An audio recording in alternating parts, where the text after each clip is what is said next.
Bonjour. The Hunger Games, la balade du serpent et de l'oiseau chanteur, a ravivé l'intérêt pour la franchise avec une fin ambiguë pour l'un des protagonistes importants du film. Voici Mais où est Lucy, et n'hésite pas à commenter si tu apprécies la vidéo. Merci.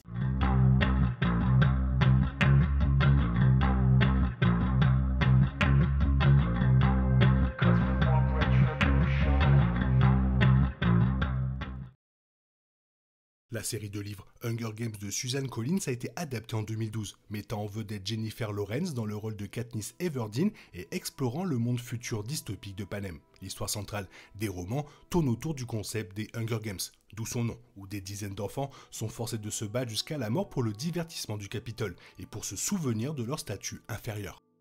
La balade du serpent et de l'oiseau chanteur est une histoire préquelle sortie en 2020 qui dépeint les débuts de la vie du futur antagoniste Coriolanus Snow. L'histoire a ensuite été adaptée au cinéma en 2023 et le film suit la trajectoire du livre avec Snow se connectant à un tribut du district 12, Lucy Gray Baird, avant que le couple ne se dispute et ne se sépare. Le livre et le film laissent le sort de Lucy Gray ambigu lorsque Snow et Gray se méfient l'un de l'autre et que Snow tire avec une arme à feu dans les bois.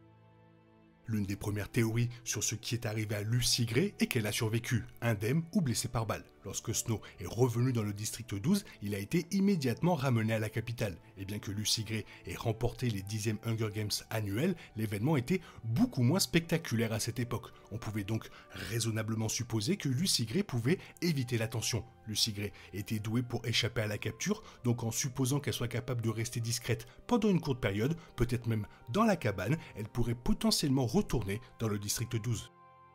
Lucy Gray était une jeune femme âgée de seulement 16 ans lors des événements de la 10e édition des Hunger Games. Katniss avait également 16 ans lorsqu'elle a participé au 74e Hunger Games annuel 64 ans plus tard. Selon le moment et si Lucy Gray s'est finalement installée et a eu des enfants, elle peut être la grand-mère ou l'arrière-grand-mère de Katniss Everdeen. Dans les livres, le père de Katniss est décrit comme ayant les cheveux foncés et la peau olive, tout comme Lucy Gray.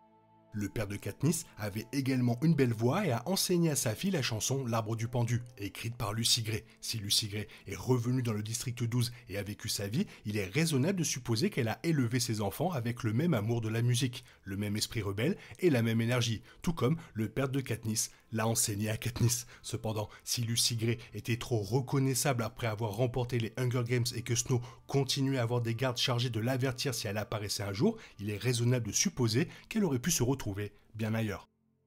Lucy Gray a parcouru les districts de Panem en tant qu'interprète avec sa famille adoptive. Lucy aurait pu entendre des rumeurs sur l'existence du district 13, malgré sa prétendue destruction, et a choisi de s'y réfugier après avoir été attaquée par le président Snow. Lucy Gray aurait pu être accueillie par des forces rebelles qui ont continué à vivre dans le district 13 et sont devenues une partie active de la rébellion. Considérant que sa chanson était considérée par d'autres comme une chanson de rébellion, sa musique aurait pu servir de cri de ralliement à ceux qui vivent sous terre dans le district déserté.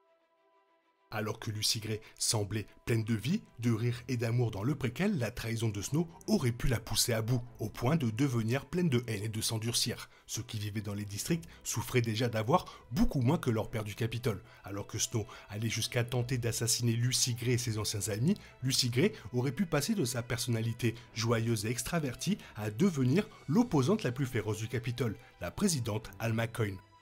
Cette théorie est peut-être beaucoup plus difficile à avaler compte tenu du contraste frappant entre Lucy Gray et la présidente Alma Coin, mais des fans dévoués ont travaillé pour expliquer pourquoi et comment cela pourrait être possible. Il serait triste de voir une jeune femme belle et pleine d'entrain comme Lucy Gray grandir et être tellement consumée par la rage et la haine qu'elle finit par devenir ce qu'elle déteste. Cependant, cette tournure du personnage, qui a finalement conduit à sa propre disparition par la véritable flèche de Katniss Everdeen, serait une fin poétique pour son histoire et surtout celle de Snow. Une théorie un peu moins farfelue tourne autour du fait que Lucy Gray trouve l'amour dans le district 13 et donne naissance à la femme qui dirigera plus tard la rébellion contre le Capitole et le président Snow. Avec 65 ans s'écoulant entre les événements de l'histoire préquelle et la conclusion de la trilogie originale, Lucy a amplement le temps de s'installer et d'avoir des enfants qui pourraient raisonnablement avoir le même âge qu'Alma Coin lors du dernier livre. Bien qu'Alma soit un personnage très différent de sa mère potentielle, cela expliquerait l'intensité de son amère rivalité avec le président Snow et le Capitole si elle avait été élevée par Lucy Gray. Lucy Gray a peut-être été optimiste dans son approche des difficultés, mais sa fille aurait facilement pu en arriver à mépriser l'homme qui les a forcés à se cacher et à attendre. connaître. Les épreuves traversées par sa mère auraient pu alimenter le désir de Coin de créer une nouvelle version des jeux avec les enfants du Capitole comme tribu pour leur servir un avant-goût de leur propre médecine. Cette haine aurait pu être encore alimentée si Lucy Gray était finalement décédée des suites de blessures liées à sa participation au jeu ou d'une blessure par balle de snow qui a entraîné des complications de santé plus tard dans sa vie. Et forcément, la théorie finale suggère que Lucy Gray n'a pas du tout survécu à l'altercation avec Coriolanus Snow. Snow a tiré une rafale de balles et un grognement de Lucy a été entendu, ce qui pourrait indiquer qu'elle a été mortellement blessée. Si telle est la vérité, les images des G-Mockers chantant sa chanson et volant dans les airs résonnent encore plus, car la mémoire de Lucy Gray survit dans les chansons qu'elle a laissées derrière elle et dans l'esprit corrompu de son ancien amant. Lucy Gray n'est peut-être pas en vie, mais son esprit et sa musique perdurent dans le cœur des rebelles sous le nom de la ballade du serpent et de l'oiseau chanteur. Et bien sûr, maintenant la question qui se pose, toi, qu'est-ce que tu en penses? Fais-moi part de ton avis dans la zone commentaire, sinon il est temps pour toi de reprendre le cours normal de ta vie. On se retrouve bientôt pour une nouvelle vidéo. Bisous bisous, bye bye.